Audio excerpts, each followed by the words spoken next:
Yon, magandang araw mga kwentuhan and welcome back sa ating panibagong episode dito sa Kwento Mo Ikwento Ko. Today, meron tayong batang-batang guest at na makakakwentuhan natin.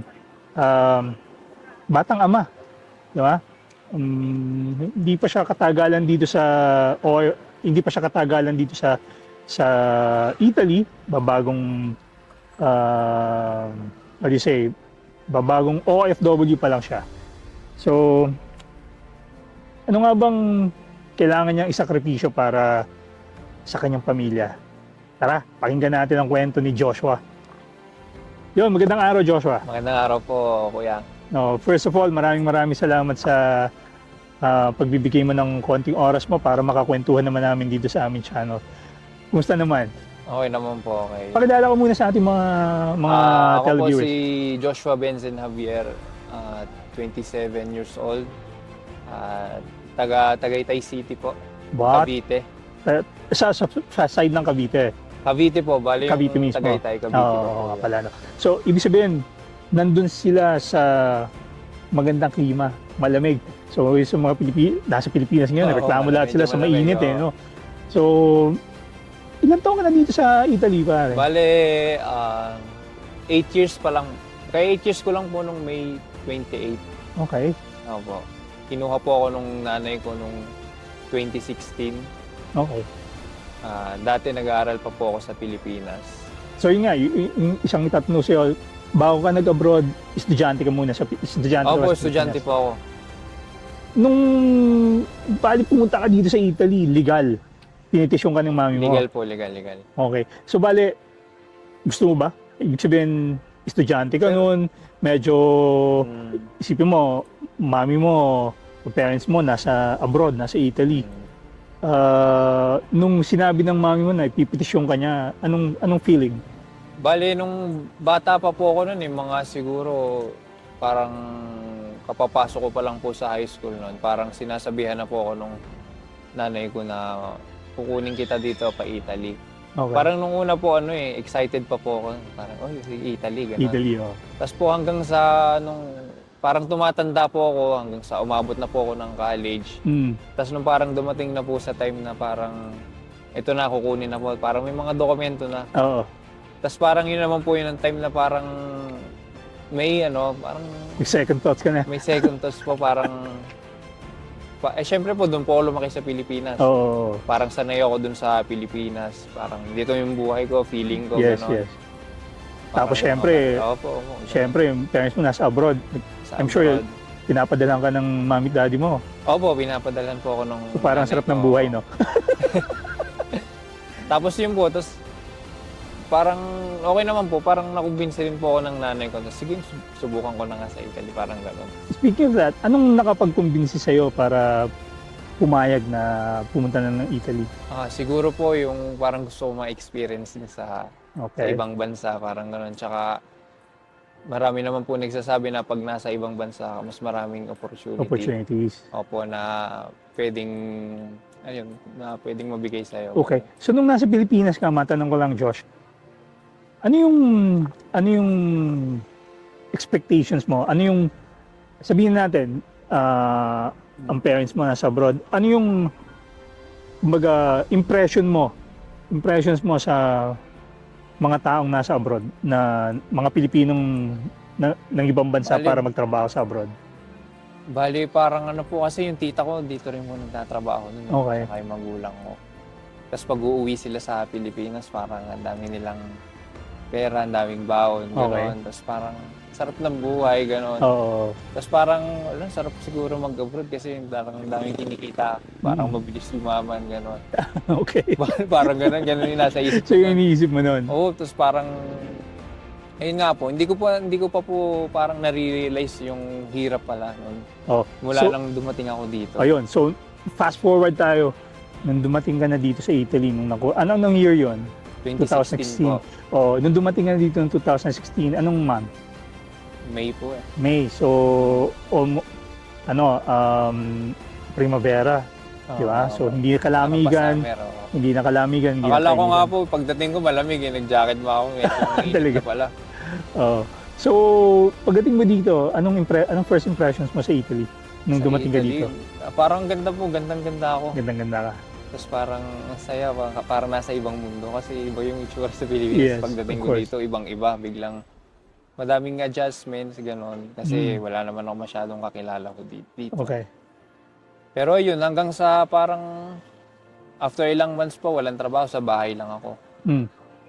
Baling kasama ko po dito yung nanay ko, Okay. tsaka yung stepfather, tsaka yung half-sister ko po, si ano. Kasama ko po sila. Bali, kami pong apat nun. Say hi to your Ay, and- shoutout sa kay Mami Kitito, kay Keira. yan. Oo. Ayun, So- bali, ayun nga po. So, bali, anong trabaho, if you don't mind me asking, anong trabaho ni mami mo? Ano po siya, domestika. Domestic ka. So, like most of the Filipinos here, no, sa Milan at siguro sa ibang bansa din, o sa ibang part ng Italy, karamihan nagsisimula sa pagiging domestika Opo. o domestic helper, sabihin na natin. Hindi naman mas mayang, walang masama doon. Pero ano yung na-feel mo nun nung malaman mo ano talaga yung ginagawa ng mami mo? Ayun nga po, bali, di ba ilang months po ako nung walang trabaho, tapos parang wala po akong pera rin eh. Tapos parang naisipan po nanay ko na bigyan ako ng trabaho. Ng trabaho. Oo, nung una parang siguro mahirap. Tapos binigyan niya po sa akin yung isang office, naglinis ako. Mm. Sabi ko, ganito pala kahirap yung buhay Naglinis dito ka sa- ng opisina. Naglinis din po ako ng opisina. Okay. Pinakauna ko pong trabaho dito. Oh, so yun yung una-una mong experience ng Opo, yun trabaho. po yung pinakauna kong trabaho. Tinuruan ako nung nanay ko. Sabi ko, naglilinis ako ng opisina nun. Bale, ano po, every Friday po yun. 3 oras. Okay. Tapos sabi ko, nare-realize ko, ganito pala kahirap. Hindi ganito kadali yung kumita ng pera dito sa ibang bansa. Sabi ko, Usually, ganun. ang paglilinis ng opisina, it's either late night o early morning. Pero yun po, mga hapon. Sa hapon. Mm. Oh, ganda. Parang part-time lang po ng nanay ko, tapos binigay niya sa akin. Okay. So, ano pakiramdam nung Sabi ko, ganito pala nakatanggap ka kahirap yun. ng sweldo for the first time? Sobrang saya. Kasi ang laki na nung mga 150 euro ata yung sahod ko una nung Talaga. 150 euro. Tapos parang ang laki na sa akin. Tapos binili ko agad yung mga gusto ko, ganun. Ganon? Bili ako ng mga damit. Tapos So- yun, na-realize ko na ganun pala kahirap talagang kumita ng pera. Oo. Kasi akala ko dati nasa Pilipinas ako, basta na inuhugot yung pera. Ganon. Pala ganun kahirap. Oh, like most of our kababayans na nasa Pilipinas na hindi pa nakaranas mag-abroad, siguro ganun yung maling connotation nila usually, no, sa mga kapamilya o mga kakilala nila, mga kaibigan na nasa ibang bansa nagtatrabaho bilang OFWs na sarap ng buhay, daming pera, madaling kitain ng pera. Pero nung naranasan mo, na-realize mo na hindi naman pala ganun. Ano yung yung first part o first few years mo dito, syempre nag-a-adjust ka rin.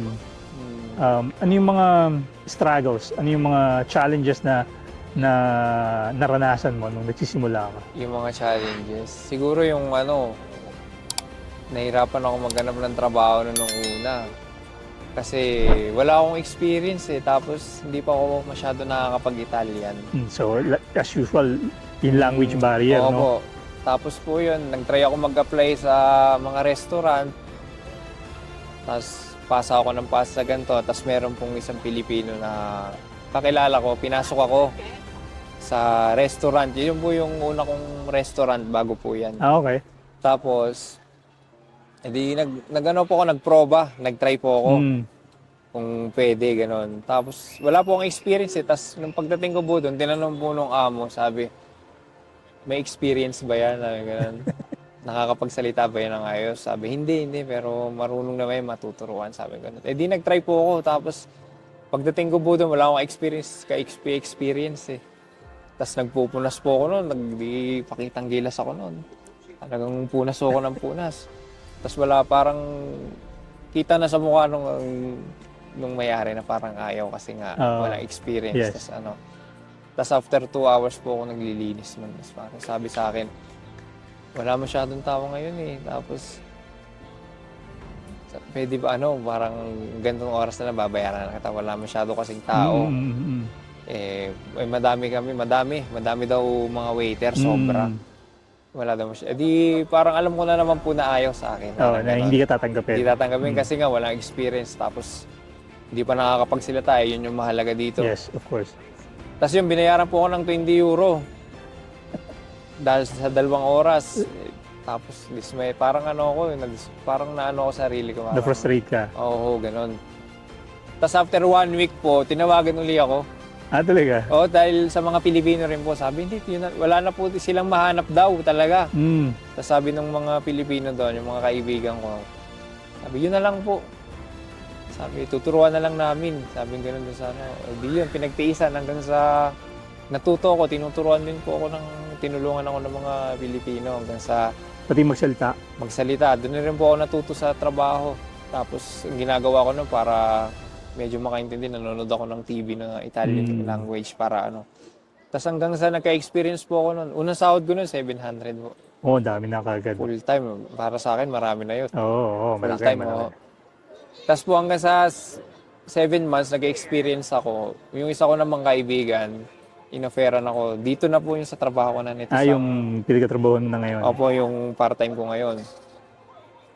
Tapos yun, hindi nag-proba ako. 1-1 po agad yung ano yung offer sa akin. Ang dami kasi may experience na. Oo. Tapos medyo ano. Galing, no? Tapos tumagal po ako ng 2 taon. Tapos parang sabi ko, binata po ako. Mm. Tapos parang sabi ko, parang binata ako. Tapos puro trabaho lang ako, walang time. Kasi pagka sa restaurant po yung trabaho mo dati, parang ang tingin ng mga ibang Pilipino, sobrang hirap pagka nagre-restaurant. Mm. Kasi 12 oras ka nagtatrabaho eh. Nakatayo. Pagka full time po, yung papasok kami ng 10:30 to 3:30, tapos 5:30 to 12 na. Midnight. Opo, tas bale isang araw lang po yung day off nun. Eh yung day off ko po nun parang half day pa. Monday, ano po, Sabado ng umaga, tsaka umaga ng Linggo po yung Pinaka-day off mo. pinaka-day off ko, tas sa gabi may pasok pa po ako. Tas parang ganun, na-realize ko, sabi ko, binata ako, tas parang hindi ako nakakapag-enjoy, parang ganun kasi. Ganun yung binata kasi parang gusto mo pa mag-enjoy nun eh. Oo, syempre. Tapos, edi yun, yung nag-try naman po ako mag-magansino. Ito na nga yung trabaho ko Sa ngayon. warehouse na. Oo, tas parang yung isa kong kaibigan naman ulit, gano'n naman, connection lang dito yung trabaho. Yes. Tapos sabi, try mo magpasa dito sa Isilunga. Isilunga po kasi ako nagsimula Okay. ng warehouse ng Isilunga doon muna. So parang sa magatsina ng Isilunga, Oo, warehouse ng doon, Isilunga. oo, doon. Yung Isilunga, mga kakwentuhan isa siya sa pinakamalaking supermarkets dito sa Milan. Doon po ako nung una mag-a-apply noon. Tapos, ang sabi pa sa akin ng kaibigan ko, gamitin mo yung pangalan na to. Hindi ko pa kilala yung gagamitin kong pangalan. Si Krenzy po yung pangalan. Siya to sa'yo, Krenzy. Kaibigan ko. Tapos yun, nagpunta po ako sa office noon ng Isilunga. Tapos sabi ko, may kilala ka ba sa Isilong sa sa reparto na to? Sabi nga nun. Meron po si Krenzy. Na-explain niya na ba sa inyo mga gagawin dito? Mga ganon. Tapos opo. Tapos yung pinasa ko na yung curriculum ko. Tapos after po ata ng 1 week, hinawagan ako. Dituhan-tuwa po ako kasi pangarap ko yung mag-magansino. Kasi marami nagsasabi malaki daw sahod. Tapos wala daw pasok ng linggo. Tapos mababa lang oras. Pero magkakaroon ka ng social life. Oo, magkakaroon ka ng nightlife. Kasi wala po akong nightlife. Yung mga gusto ko pa na yung binata ko, parang gusto ko mag-enjoy eh. Oo. Tapos yun, di nakapasok po ako sa Isilunga. Ayan. Tapos, hindi. Bali, yun nga po, after 1 week, tumawag sa akin tapos interview, tuwan-tuwa ako. Tapos, after 1 week, nakapasok po ako in-interview. Tapos yan. Tapos doon ko na naranasan na mahirap din po pala sa magansino. Akala ko dati, yung in-expect ko na 1.6 na sahod, mga ganon. Hindi pala yun totoo. Sabi sa akin ng mga kapwa ko Pilipino, sabi, kasi yung dun sa trabaho ko, hindi masyado magandang bigayan nun eh. Bago pa. Anong trabaho mo doon? Anong trabaho? Picker po. Picker, ano ibig sabihin nun? Yung parang nagawa kami ng order, binubuhat namin gumagawa kami ng order. Tapos meron po kaming sasakyan noon, tapos nandun yung mga palit. Tapos meron po kaming kufya noon, yung headset. Siya po yung nagsasabi sa amin Kung ano mga yung kukunin. gagawin mo. Tapos bubuhatin, dali. Tapos ganun katataas, ang bigat po ng trabaho. May quota po kasi dun eh. So may quota, so kailangang ma-meet mo yung quota in a day. Kailangan ganun. Kasi hindi ka daw i-renew pag di mo na ano. Eh di pandalas po ako noon. Talagang nung bago ako. Pawis na pawis po ako lagi noon. Buhat kami. 6 na oras na buhatan. Tapos yan. Tapos hanggang sa nilipat po ako ng turno noon. Ginawa ko madaling araw. Mas mahirap yun. Yung parang 6 to 12 a.m. to 6. 12 a.m. to 6 a.m. po ng gano'n. Okay, talagang graveyard shift. Opo, ganun. Tapos nagbubuhat ka na madaling araw, pawis na pawis ka, ganun. So parang nawalan ka rin ng social life kasi gabi hanggang Opo, umaga parang tulog ka naman maghapon. Oo, yun. Ganun na nga rin nangyari. Pero awa naman po ng Diyos ngayon. Okay Kinaya. na. Kinaya, tapos nalagpasan. Tapos pag maaalala mo, mahirap. Pero ngayon, tatawanan mo na lang. Ganun pa lang. Hirap din Siyempre. pinagdaanan, ganun. That's nice, that's nice. Hindi mo. Yeah. So ano yung mga challenges na naranasan mo nung nagsisimula ka pa lang? Nung nagsisimula, siguro nung parang gusto ko na magkaroon ng regular na trabaho. Parang akala ko nun hirap maghanap ng trabaho. Oo. Kasi parang gusto ko na magkatrabaho, gusto ko na kumita ng pera nun eh. Kasi binata ka, parang wala. Binata ka pa noon? Binata pa ako noon. Okay. So ngayon may pamilya na may po pamilya ako. ka na. Nasa Pilipinas. Nasa Pilipinas sila. Opo. Ilan ang anak mo? Isa po. Isa 7 pa lang. months. Ayun po. Ilang baby pa? Baby pa po. Naku. Hindi mo ba 7 namimiss months. ang iyong mag-ina? Sobrang miss na miss ko na po. Ngayon ko nga lang po na feel yung totoong homesick. Yung totoong homesick, yung pag-homesick. Nung syempre. umuwi ako, nung una ko, bale, 2022 po, umuwi kasi ako. Okay. Tapos pero nakakausap ko na po yung asawa ko noon. Siyempre. Salamat. Bale, ganito pala yung kwento noon. Oo. Bale, may sasakyan po kasi ako dito. Okay. Dati, may kotse po ako dito noon. Tapos, nung bala ko na po umuwi nun, sabi ko, parang feeling ko, gusto ko na mag-for good, mga ganun. Ayaw mo na Kasi dito. binata, ganun yung naiisip ko. Sabi ko, hindi, sabi naman ng mga magulang ng nanay ko, sigurado ka ba dyan? Sabi ko ganun, for good ka, wala ka namang ganun. Oo. Tapos yun po, naisip ko na ibenta. Tapos po nangyari po sa akin, na-aksidente po ako dito. Okay. Oo. Kailan yun? 2022 po, 2 years 2022. ago. Bale, hahatid ko po yung mga kaibigan ko nun. Na-aksidente, nagdadrive ka? Nagdadrive Ikaw po ako na nagdadrive? aksidente. Okay. Papunta po kami sa Linyano nun sa bahay ng kaibigan ko. Pa-exit po kami ng autostrada. Okay. Tapos po parang binangga po kami ng Italiano. Kinain niya yung linya namin. Okay. Tapos pagkakain niya sa grabe yung ganun pala feeling mo aksidente. Grabe po eh. Pit-pit ko yung kotse ko nun. Tapos akala ko katapusan ko na ng mga panahon na. Takot ka Kasi nun. grabe ho. Siyempre, oo. Kinain yung Kahit linya sino. namin, ganun talaga yung salpukan eh. Talagang head-on. Oh, Head-on collision talaga. Tapos yun, parang after po ng aksidente na yun, sobrang akong na-stress. Nakaka-shock yun, di ba? Pero nakakausap ko na po. Traumatized ka nun. Oo, nakakausap ko na yung asawa ko nun. Tapos sabi ko, uwi muna ako. Sabi ko, para yung mga hindi ma-stress. Parang na ba? Magpalipas Kasi muna umuwi ng po ako, trauma. 5 months po ako sa atin. Okay. Hanggang sa nagkita kami nung misis ko. Tapos, di yun, masaya. Ang sarap sa feeling nagkita. Tapos bago po ako umalis, nagdesisyon na kami Magpakasal. Oo, nagpakasal na. Mabilis naman, pero Ang bilis ng love story nyo, ha? opo, nagpakasal na kami. Sabi ko, ganun din naman. Pero alam niya na babalik ka ulit dito. Alam niya. Yun nga po yung pinakamahirap na Na part nun. oo, nung mag-iiwalay na kami na may katapusan din pala kasi ganun. Oo. Pero yun po, tapos pagbalik ko dito, yun nga, doon ako na homesick, tapos pagbalik ko dito, nalaman namin na buntis siya. Nabuntis siya. Tapos 7 months lang po ako dito, nag-ipon din po ako nag-ipon ako ng 7 months. Tas Para makauwi. ako. Gusto ko maranasan yung nandun ako nung bago mga anak. Bago mga. Oo. That's good. Pero matanong lang kita, Josh. So, nag-start ka, naglinis ng opisina. Ngayon, ano na yung current job mo dito? Ngayon po sa ako Magazino warehouse. Sa warehouse. Opo, ng mga cosmetics. Okay. That's good. Mm. Ano pa, yun lang ang trabaho mo? Mga cosmetics, tapos pag weekends po, Friday hanggang Sunday, meron po akong restaurant. Saan ka trabaho ka rin sa restaurant? Opo. Bilang anong Bilang trabaho? waiter po. Waiter. Waiter, barista, ganun. Sa ano okay. po, Japonese. Restaurant. Japanese restaurant. Japanese restaurant. Sushi. Okay, Bali, yan, after ko po sa work ng Friday, 5:30 po ako matatapos. Diretso na po ako sa restaurant hanggang 12 a.m. na po. Mamaya mga kwentuhan. Babanggitin natin dito kung saan nagtatrabaho. Okay lang mabanggitin. Ipopromote Opo, natin opo. yung restaurant ni Sa Kanji po. ni Joshua para lagyan natin sa link. Dalawin niyo si Joshua doon. Bigyan niya kayong discount. The joke. Ayun. So, bale, okay. So, nagtatrabaho ka bilang magaziniere. Opo. May part-time ka na pagiging waiter sa isang restaurant. Ano ang ultimate goal ni Joshua bilang isang OFW? Sa akin po, pinakauna, syempre, yung makasama ko muna yung siguro yung mag-ina ko. Yung mag-ina mo.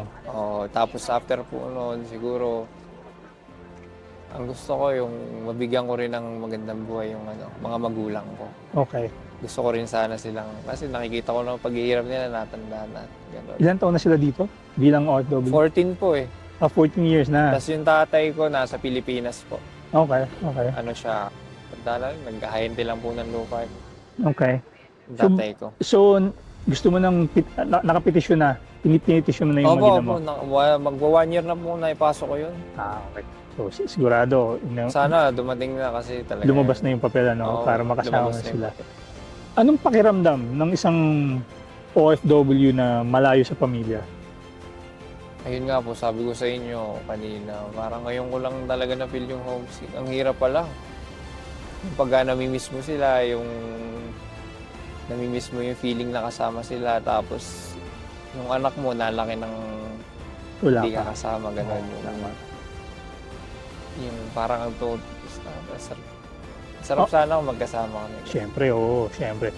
Mahirap talaga yung pakiramdam, lalo na kung isa kang ama na malayo ka sa pamilya mo, no?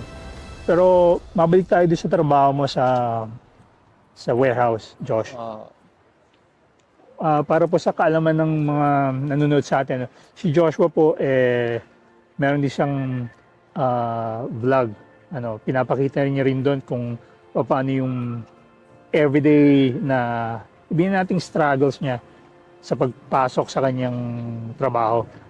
Josh, anong oras ang trabaho mo sa Bale sa warehouse Magazino? po, 8:30 po yung start ng work. Okay, pero Tapos, yun ay outside Milan, di ba? Outside Milan yun. So, outside Milan yun, ilang oras ang biyahe mo?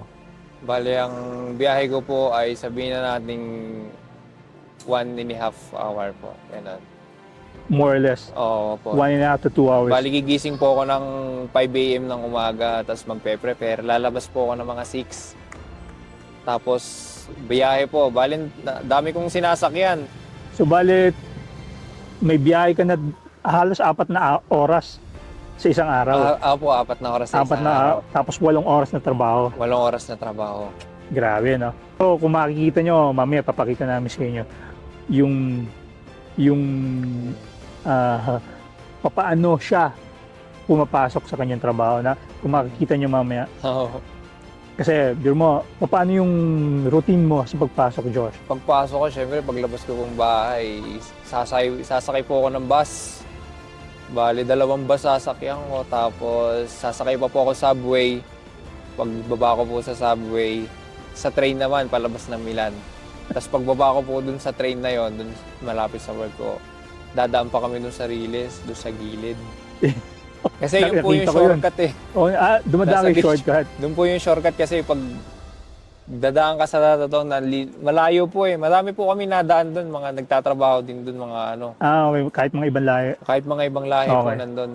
Tapos bubuhatin namin yung mono ng Riles. Talaga? May butas po yun, hinaharangan na po yun ng may naghaharang na doon, sinisira talaga.